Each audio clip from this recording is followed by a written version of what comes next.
Walter, Pepper and Chili, Lavinia, Billy Idol, Mahooty, Stevie Wonder, Opus, Lolly, Top Hat. Right now, I think I have about 36 turtles. I'm Lori Kramer. I'm the Turtle Lady of Manhattan. I'm the only wildlife rehabilitator in the city that works just specifically with turtles. I rehab turtles in an apartment in New York City. Bringing turtles into the country illegally has become big business.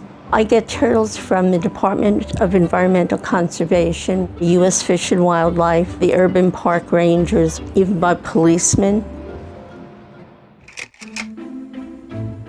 Last summer, I had 680 baby turtles that were brought here from the Department of Environmental Conservation. It's overwhelming to have a large amount of turtles in a New York City apartment. I promised my husband a bathroom and a bedroom without turtles. The back bathroom is where we take our showers, and it's a people bathroom. If I lived outside the city and I had a yard, I probably would be rehabilitating all kinds of wild animals. But here in Manhattan, turtles are perfect. When I was a child, there was no place for women in vet school, but somehow things come full circle. I'm a turtle nurse. That's basically it. I think that I get good turtle points in heaven.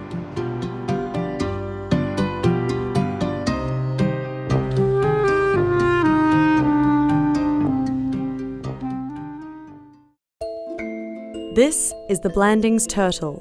Look closely because they're hard to spot in the wild.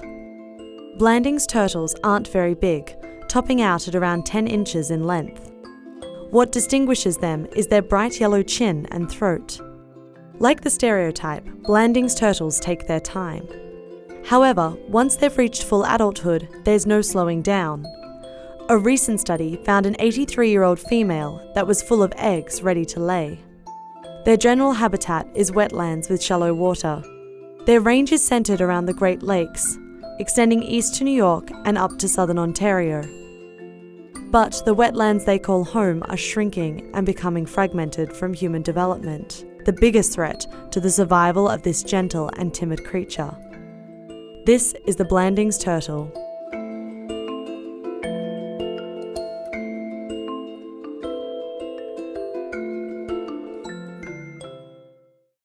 Our journey takes us to Costa Rica, more specifically, Tortuguero, to witness the yearly hatching of baby sea turtles and meet the people protecting them. We arrive by way of La Pavona, a small port town with one restaurant and a pay toilet. Our boat operator, Jairo Guzman, takes us down the Lucky River. It is a 1-hour journey to the island itself. The view is beautiful.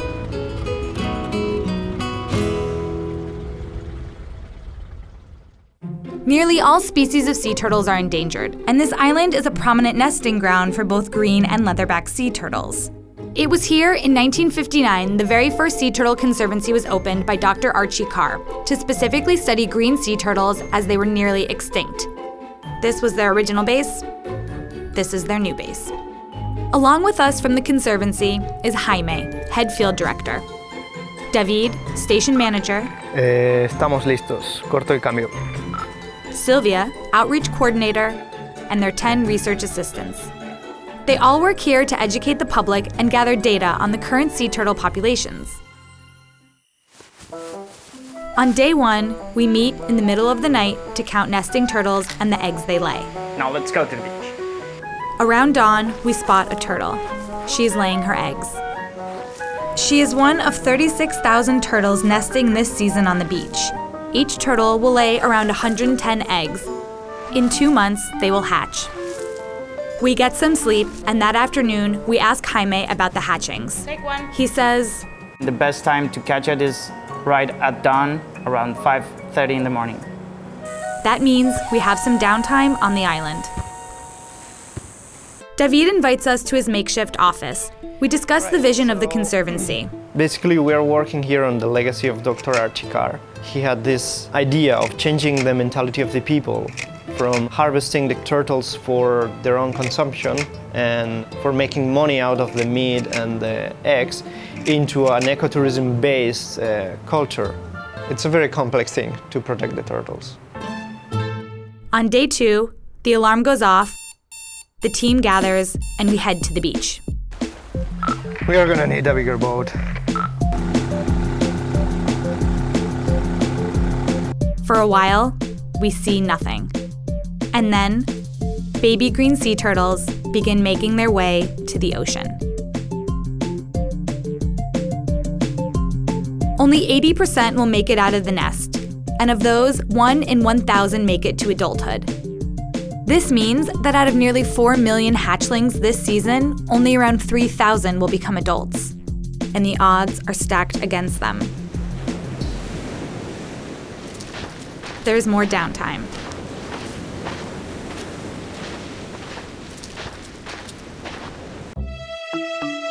On our final day, day 3, we go to the beach to excavate a hatched nest.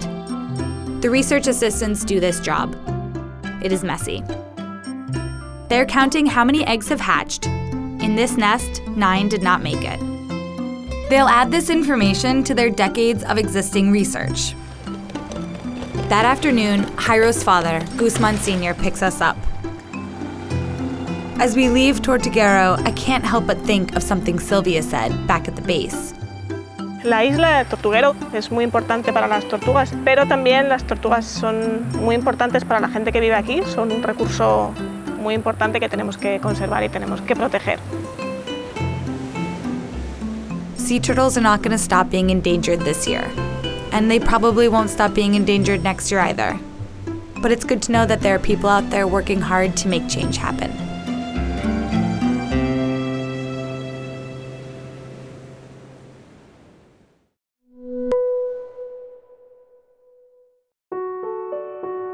This is Goliath, a Galapagos tortoise. He is massive. At over 520 pounds, he's one of the biggest tortoises in the world. Goliath is believed to be in his 80s. Galapagos tortoises have been known to live over 150 years. They can go extended periods of time without food or water, up to a year. This unfortunately led to human exploitation. Sailors on ships would bring these slow-moving, defenseless giants on long voyages as a source of meat. By the 1970s, only about 3,000 were left. But through conservation and breeding efforts, there are now over 20,000. They've become a flagship species for conservation efforts throughout the Galapagos. But poaching and habitat loss are still a very real threat. This is the Galapagos tortoise.